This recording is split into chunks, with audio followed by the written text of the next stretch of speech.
Hillary has been lengthening her excuses as to why she lost the election. She didn't really lose the election. It was stolen from her by, I think it's up to 24 different excuses she has now. Number 24 is content farms in Macedonia. And as I said, my grandfather was a Macedonian content farmer, and we often think about, gathering on the porch and recalling the old days on the Macedonian. He never thought that the old content farmers he left behind in Macedonia would one day steal the U.S. presidential election. They are gnarled, hard-working Macedonian and the way they're welcome able to reach the Macedonian Content Farmers Podcast. Another exciting episode number 16. My name is Jason Miko, coming to you from the foot of the Catalina Mountains in Oro Valley, Arizona. And this is Cvetin Suleimanov calling in from Skopje, Republic of Macedonia. Absolutely. Always the Republic of Macedonia. Today, we are recording on Saturday, March the 2nd. This will probably be up tomorrow. And so some of the stuff that we're going to talk about, Cvetin, there's always so much going on in Macedonia. It's like drinking out of a fire hose. And there's just all this news and stuff that we want to comment on and give our thoughts on. Although I know both of us want to talk about some more longer term stuff, and maybe we'll be able to get into that a little bit later. I want to kind of talk about civil society, true civil society, not the USAID variety. Yeah. But in the meantime, so we now we know what the battle lines are drawn for president. First round April 21, second round May 5. With Easter in between on April 28, but Stevo Pendarovski is going to be the SDSM Dewey candidate. He ran in 2014 against President Ivanov, and he lost. Right now I have the L sign in front of my forehead. Loser. Well, let's see if they may pull it off this time. I don't know. What's the word on the street there? Well, it was a smarter pick. I mean, Zaf was thinking personally, in the bottom of his heart, he wanted to go with a total loyalist. That would have been Oliver Spasovski, the interior minister, right, who is busy arresting everybody in the opposition and sending them to prison. Under the banner of rule of law. Yeah, sending them to be attacked in prison by Albanian terrorists. He would have been totally loyal, but I guess Zaf imagined that he cannot have two people from the same faction of his party, which is this rural, newly rich, very criminal, openly criminal wing of the party, represented as the prime minister and the president of Macedonia. You couldn't have a mini Zaev, a mini-me for Zaev proposed in the presidency. So he went for second time's the charm, person who has nurtured an image of urban, of a fat city-dwelling personality, favorite on the Twitter sphere, etc. This is Stevo Pendarovski. All the other options were from the same wing, Radmila Shekerinska, Nikola Dimitrov. But the problem with Stevo, this is the image he's nurturing. Deep inside, he's also like Oliver Spasovski. Oliver has recently been the interior minister. He's more like a criminal milieu than police milieu. Stevo Pendarovski spent his entire career in the police. He was a spokesman for the police during the 2001 war. Shortly after, he was dispatched to Boris Trajkovski's office. This is why we joke that so many SDSM candidates come from the Boris Trajkovski, from the office of the VMRO president of the country. And then when you mentioned that he was in the office of President Trajkovski. I know there's always been rumors. This is one of those things, and we just commemorated the 15th anniversary of the death of President Trajkovski, and it's important to remember 8 of his colleagues, and they all lost families and friends. The nation lost a great deal then, but there's always been rumors. The official report came out, of course, and whatnot, but there's always been rumors about somebody else being behind it. And I know Stevo has had those rumors dog him as to, persistent he went on the plane. Comment about him was that, he's the one who did not catch the plane ride, implying that, he was tipped off or too valuable to be sent out. Again, these are conspiracy theories, but given, when the embassies, the diplomats here, they tell you that they're all for the rule of law. They don't care about ulterior motives, and then they only care about corruption and want to stop attacks on the political opposition, but then they endorse somebody like Zaev and, wholeheartedly endorse him while he is attacking the opposition and violating rule of law, and he's personally hugely corrupt. This is what feeds into these types of conspiracy theories, that the powers that be do not care about decency, democratic norms, etc. They just want to get their stuff done, and they will walk on corpses to do it. And this was when they would deny involvement in the Colored Revolution, which is laughable. So, this is what we've been saying for months. We've both been saying and writing for months, and others have been saying it and writing it as well, is that the whole Prespa agreement, to bring it back to that, it was an exercise in trampling over democracy, trampling over the institutions of democracy, trampling over the reputations of the very institutions that the West wants Macedonia to join, the EU and NATO, as well as the reputation of the US. All of this has been shattered because of the process by which it happened, both in Macedonia and in Greece. Yeah, and once you can no longer trust the diplomats coming from the West, and you see that they like using these types of intelligence tactics, such as publishing wiretaps, the Kumanov attack coming from Kosovo, which is NATO-controlled, but then American-funded media outlets here endorse conspiracy theories that VMRO was behind the Kumanov attack, attacking themselves. These kinds of comments create a very rich environment for breeding conspiracy theories. So naturally, a lot of people, as soon as Pendarovski was nominated, their go-to was, oh yeah, that was the guy who did not get on board the plane to Moscow. Right.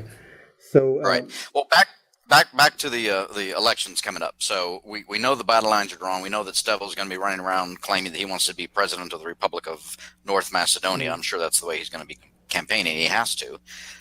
Whereas the VMRO candidate's going to be running around saying the Republic of Macedonia.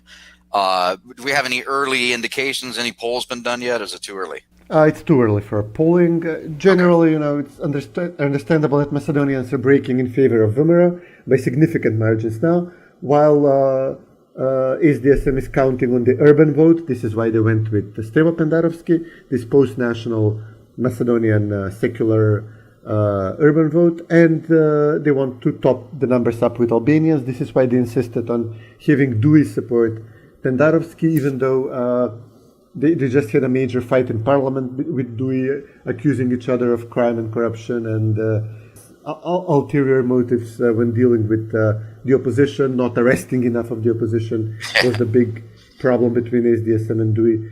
Yeah, which is true, and I watched the announcement actually that Zaev had with all of his people behind him when he announced Stevo for president. I couldn't help but notice Ali Ahmeti standing next to him. He does not look well. He doesn't look well. He isn't well, of course, we know that.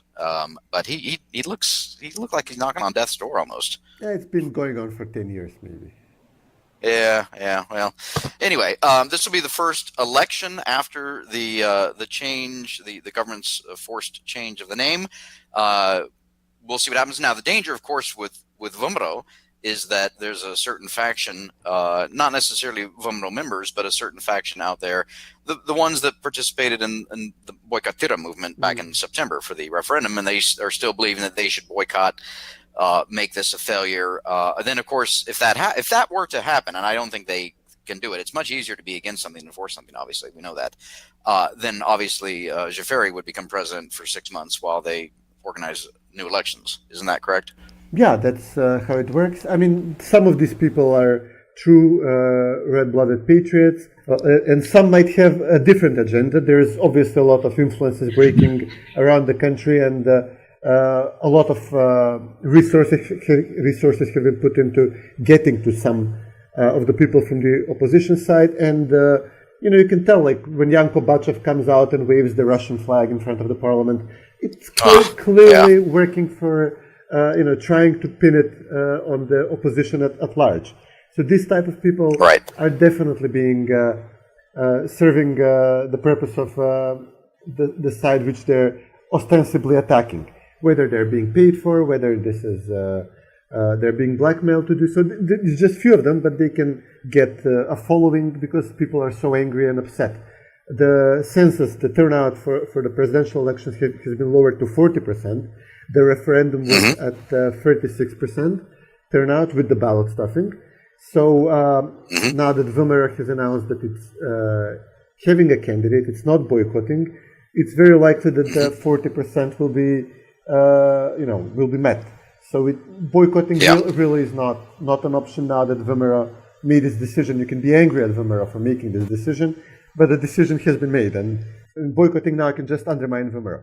Right. No, I completely agree. And this is a chance, just as the referendum failed and boycottirum was successful, and it sent a message, and that was good, even though that we know that the government, aided and abetted by the international community in the West, did an end run around it. But this is another opportunity. This will be the first election since the name change to send another message to the government of Macedonia, to the West, saying we are not happy, this is not going to work, and we are supporting the candidate from the party that wants to keep Macedonia's name. So, I understand the boycottirum, guys and gals, but kind of like in 2008, I had to hold my nose and vote for John McCain for president over Barack Obama.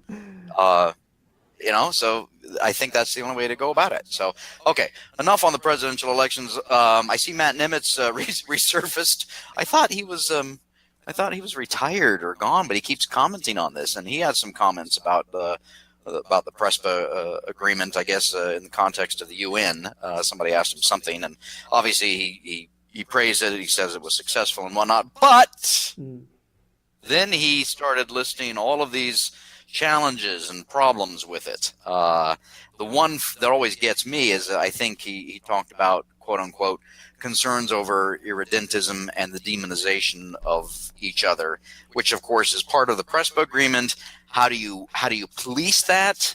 When somebody on Facebook or Twitter says that the Greeks are X, Y, or Z, or somebody in Greece says the Macedonians are X, Y, and Z, what are you going to, that gets in the whole issue of so-called, quote unquote, hate speech. There is no such thing as hate speech. What else did he have to say? Yeah, he's probably stopped me from posting that The Wire clip when they're talking about the Greeks, how they invented everything, and Herkin cover on that. Still, my guess is the drug players. Even if they roll, give us Aton and Sergei. The case gets thin when we get up to this Spiros Vandopoulos. Boy, them Greeks and those twisted-ass names. Man, lay off the Greeks. They invented civilization. Yeah, ass fucking too. What exactly do we know about Vandopoulos? Oh, okay, but going back to Nimetz here, he what else did he talk about? Yeah, there was a big one. He actually revealed the one thing, the important thing which has not been resolved. It's not the adjectives alone, it's the nationality in general.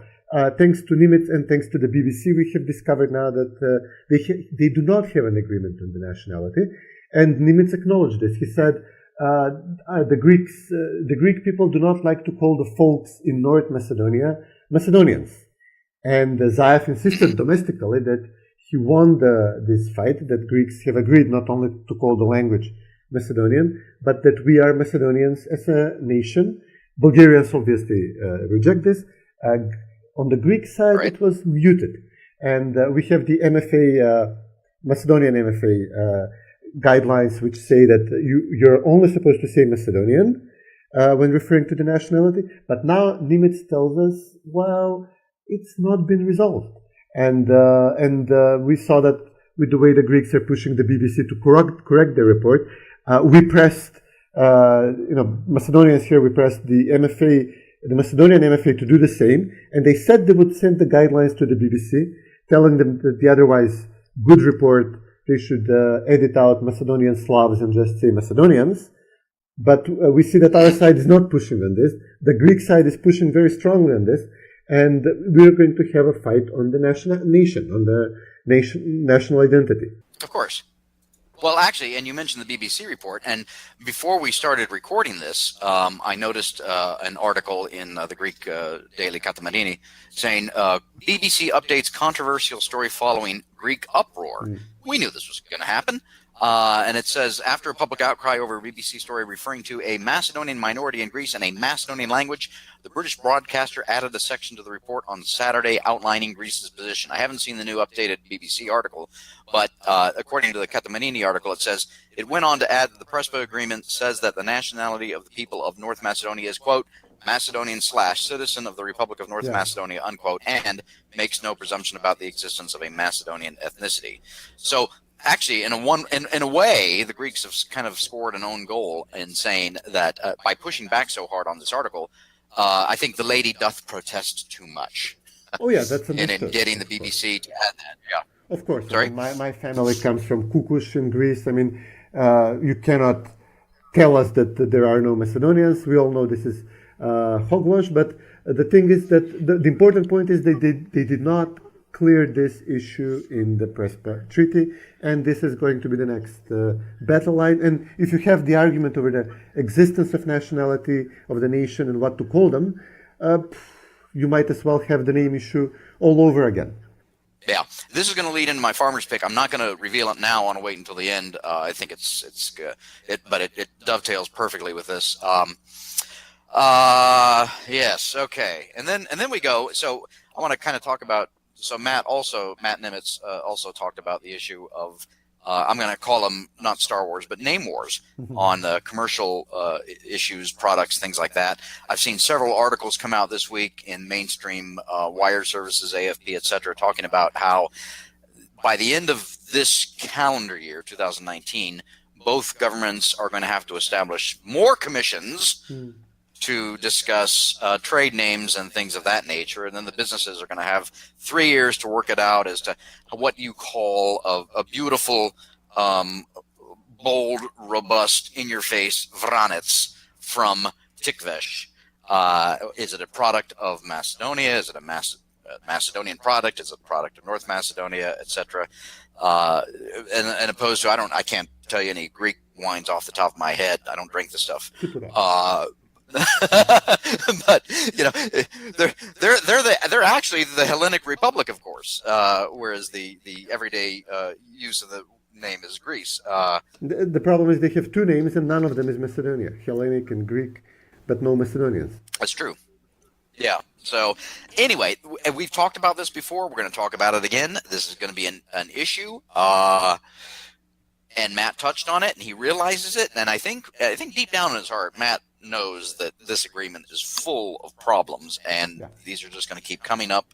And he's not going to be there to deal with them. Yeah, they used a bit of rope and some chewing gum to glue it all together. But this is, I'm now becoming more and more certain that this is going to come unstuck. No matter how the elections go in Greece or Macedonia, this is untenable. I see the U.S. ambassador in Greece, Geoffrey Piat, he's visiting Macedonian towns now in the Aegean Macedonia in the north of Greece, and he's promoting the Greek companies which use the name Macedonia, and he's very in your face with this. Yeah, you can see him doing this. On the other hand, we're currently regaining a small fraction of our independence. We do not have a U.S. ambassador. At this point, Hooray! Bailey left the country finally after doing all the damage he possibly could imagine doing. And I don't see, there is no attempt to sell this deal to Macedonians as successful or, something that we gain from. Nobody's selling this to us.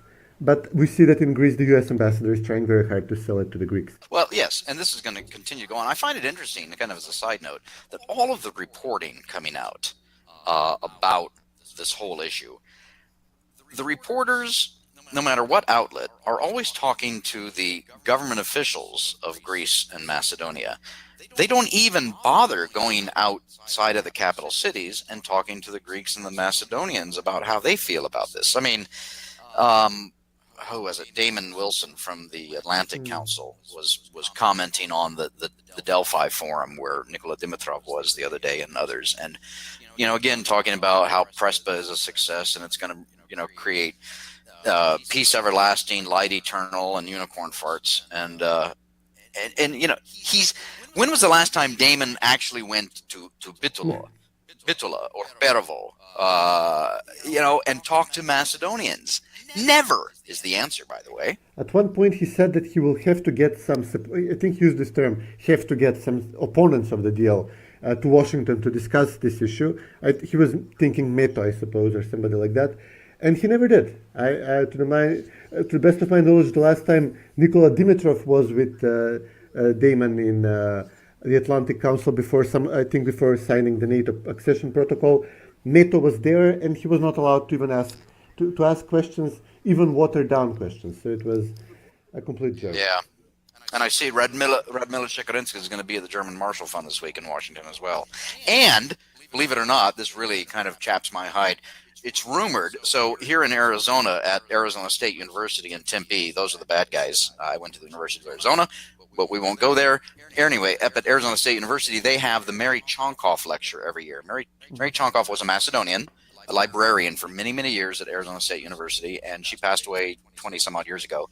But she left a small endowment, and they do a lecture typically every spring, and it focuses on Macedonia or the region. And I just got the newsletter from them the other day, and they said that Radmila is supposed to be giving that lecture sometime this spring. So that'll be I will alert our listeners when that date is scheduled. Yeah. But again, it goes to the point of, the internationals and the think tanks and the academia and the media outlets, etc., are not giving any time or looking at the Macedonians outside of the government to see what do they have to say about this whole thing. Yeah, that's true. It's totally one-sided, of course. Okay, we can take a short break here. Maybe. With some beautiful Macedonian music in the interlude. And time to refresh. Tvojte oči, Leno mori, vodenski čerešni se. Daj mi gi na mene, jas kada gi zedam.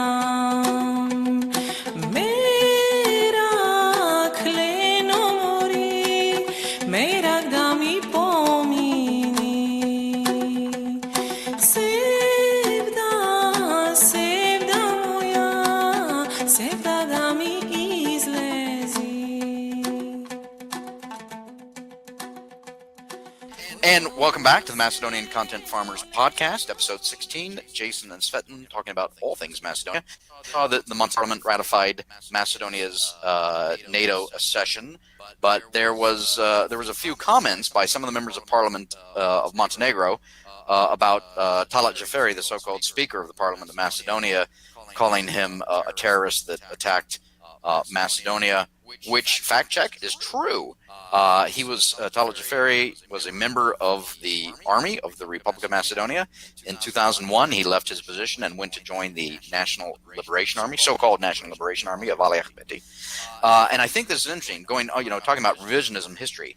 George Robertson, at the time, in 2001, said, quote, this is the BBC I'm quoting, "The rebels are a bunch of murderous thugs whose objective is to destroy a democratic Macedonia," unquote.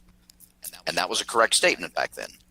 But just last month, 2 weeks ago in February, in Scottish Review, Robertson said this, quote, "Albanian dissidents had attacked police officers and Macedonian forces had overreacted," unquote.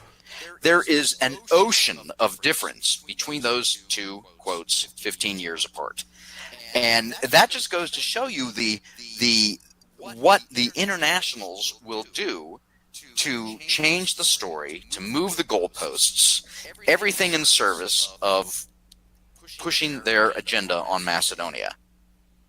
Yeah. And this is going to go on. This is going to continue to go on. I'm glad I saw that quote, the recent one from Robertson, because what I'm doing, I wrote this biography of Boris Tchaikovsky in 2004. I've been updating it ever since. I'm definitely going to include that recent quote from Robertson and compare it to his original quote from May of 2001. And I'm going to update the whole thing, 83,000 words. I'm going to update the whole thing to include current events, because I think it's important to set the record straight about what happened then and what has happened since and what is happening now. And hopefully we'll get that published at the end of the year. But anyway, yes. I think the Montenegrins did us a favor by reminding us, of Talat Xhaferi's past. Yeah, when you say dissidents, you think Václav Havel or Dragan Bogdanovsky. You don't think thugs like Ahmeti and Xhaferi. That's a good point. Yeah. No, these were not dissidents. These were terrorists. These were murderous thugs, according to George Robertson. God. And Montenegrins, they didn't even get to vote on their NATO accession, which is why I believe they're pretty sour on the situation. But they were asked by NATO to display sufficient levels of support for NATO membership. This was one of their criteria. And this criteria was oddly dropped from Macedonia. In the case of Montenegro, because obviously NATO bombed Montenegro, which was still part of Yugoslavia in '99, and they have significant Serbian minority, which is not very happy with being bombed back then. They're opposed to NATO membership. Yep. They could hardly get to 40% on NATO membership, so they didn't get a referendum. In the case of Macedonia, we held a referendum, including NATO membership, EU membership, and changing the name as a package, and we got barely 46% with all the ballot stuffing. So it's, but now it's no longer a criteria that a country displays sufficient levels of support for NATO membership. Now that we actually tried it, we did it, it failed miserably. Well, now it was a criteria in 2016, it's not in 2018. Let's not get ahead of ourselves. It's ridiculous. Right.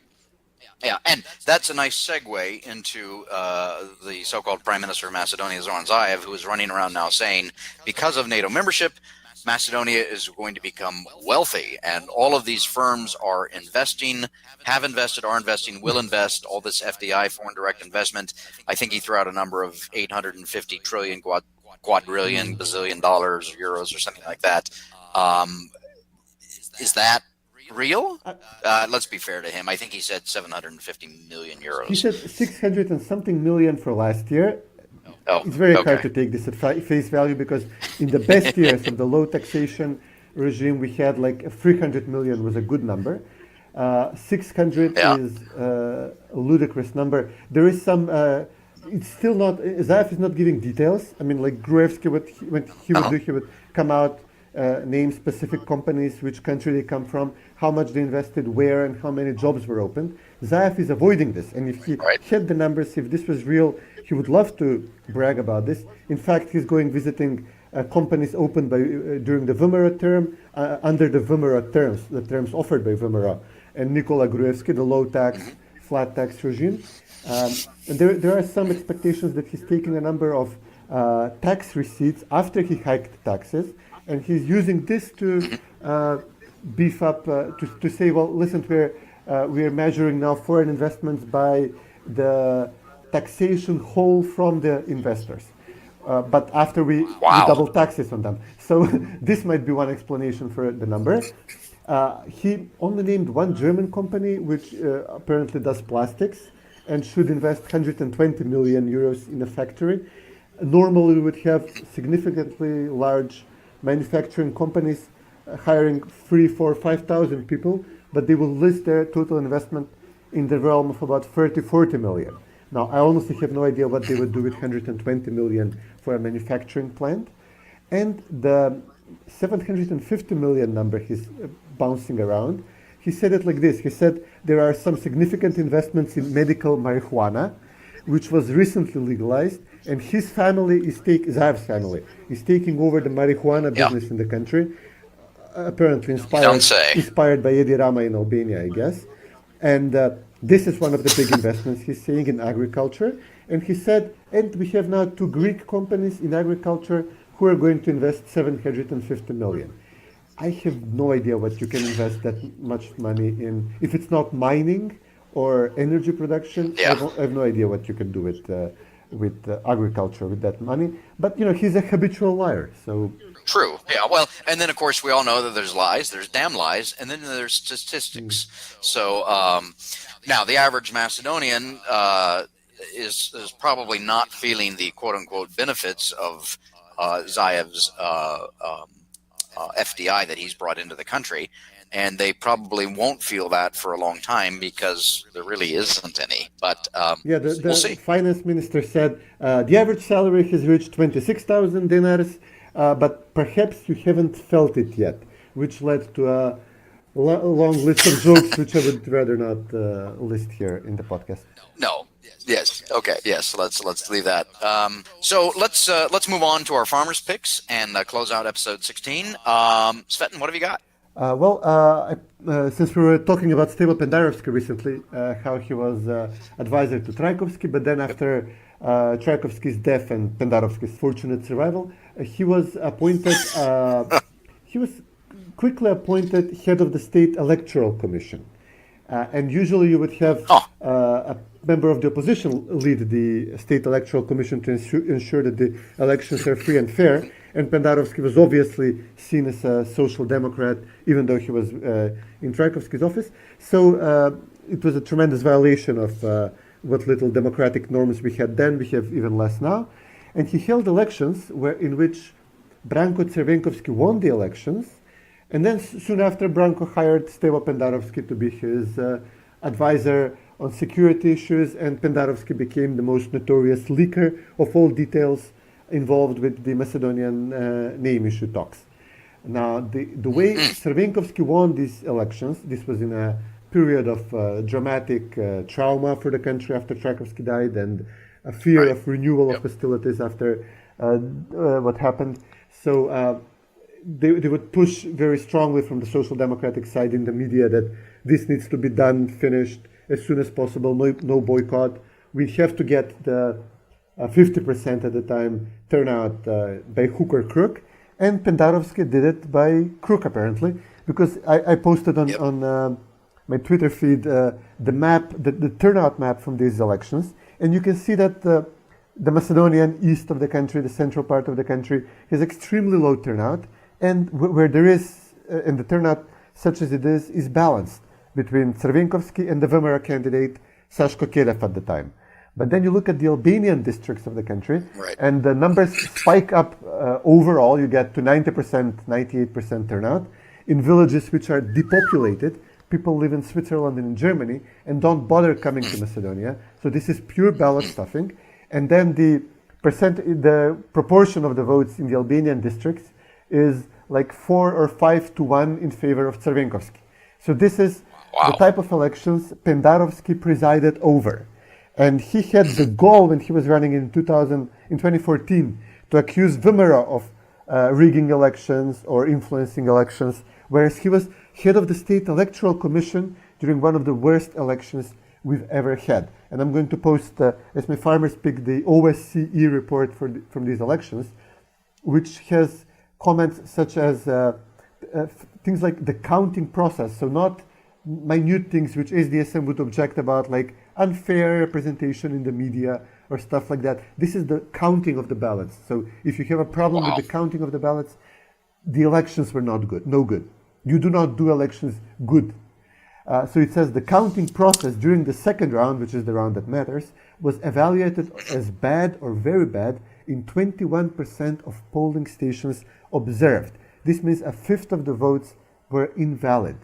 In 23% of polling stations observed, ballots were not shown to all election board members. So this means the ruling, the Dewey people, they take the ballot, they say, oh, this is for Branko, and they don't show it to the members of the electoral board from the other side. And they just count the number, and you have to trust them. Like, what, you don't trust me? It says, no, I don't. Deliberate falsification of results in 7%.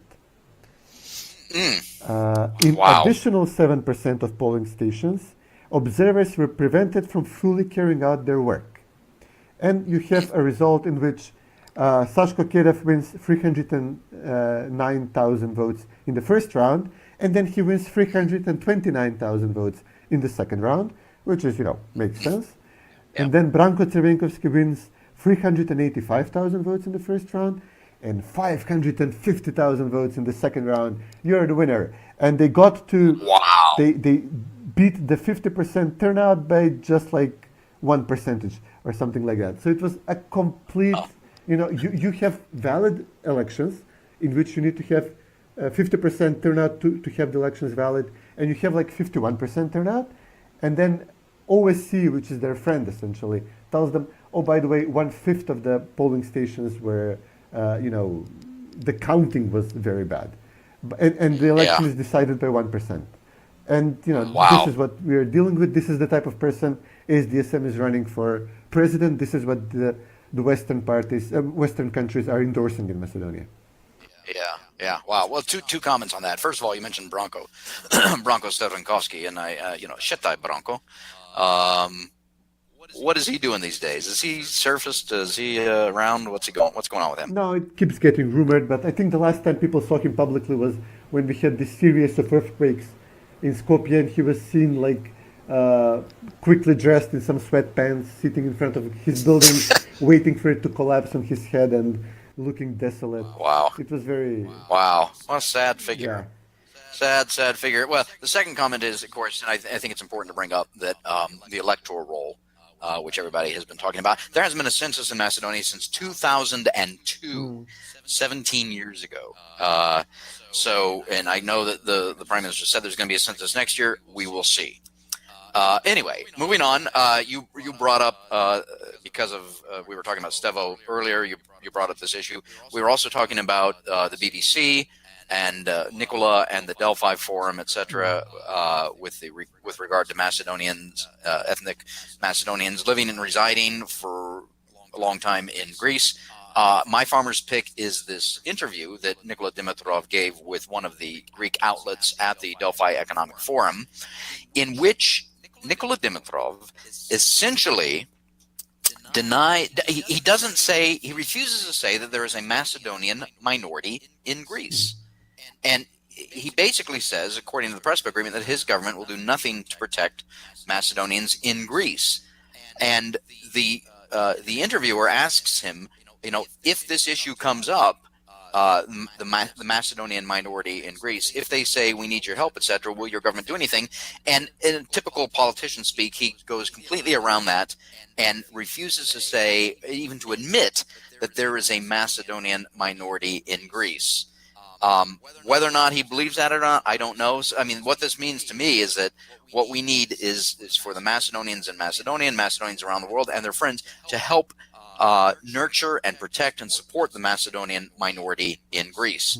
He also says, and maybe we can play the clip here, quote, "We agreed not to interfere in each other's internal affairs," unquote, about Greece and Macedonia. But the entire Prespa agreement is Greece interfering in Macedonia's internal affairs. It was cringeworthy seeing him talk like this. He looked like an abused spouse who is asked to say something, to testify against the husband, and it was horrible. Well, instead of ending with music, I think we're going to end. We're going to let him speak, and if people want to subject themselves to that torture, they can listen to it.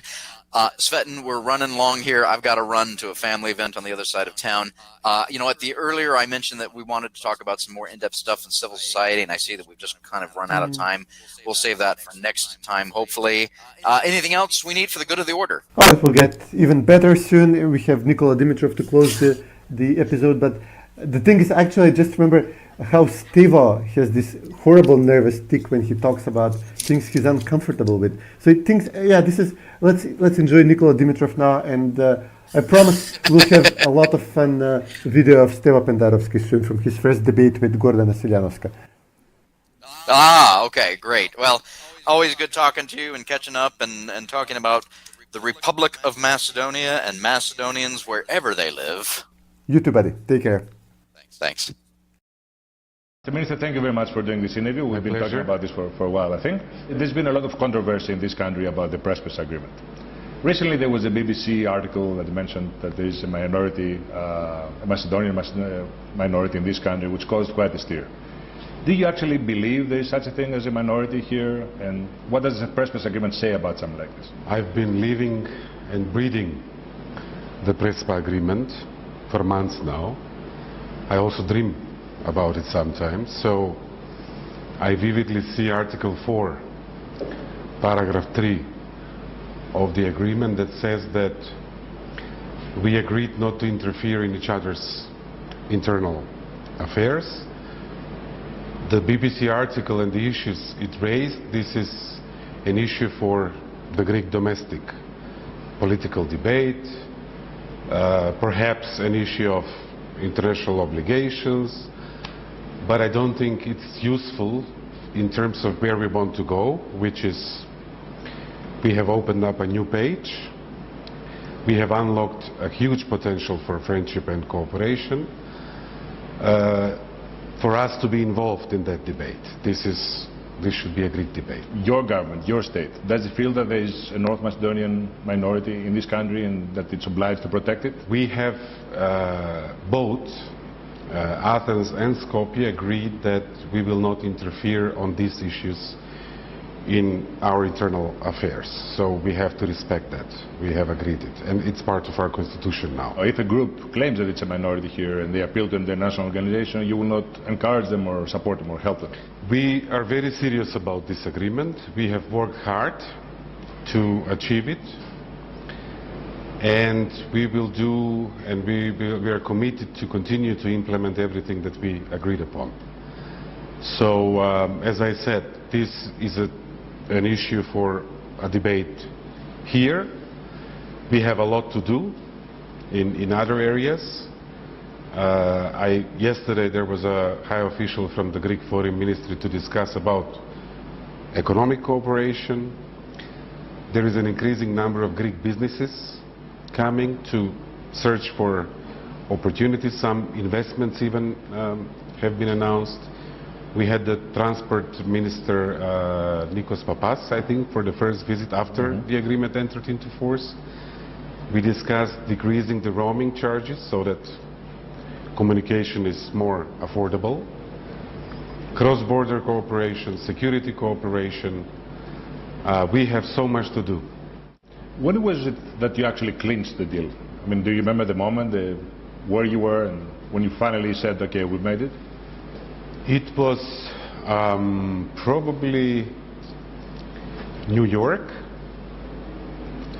and this was probably May, I think. We had a meeting after New York in Brussels. Essentially in New York we had an understanding on the key elements, but it was a verbal understanding. The Ailiden thing, was it a Greek proposal? Was it accepted by the Greek side? This proposal essentially came out of the pressure to somehow find a way out. It was in Sunio. And to find something that has a deep meaning for us, and that it has no meaning for you. This was how we came up with this. And finally, rumor has it that you will be the next president of your country. Is that true? I am rumored to be one of the candidates for the governing coalition. A friend said you can't say no to an offer that has not been made, and you cannot say yes to an offer that has not been made.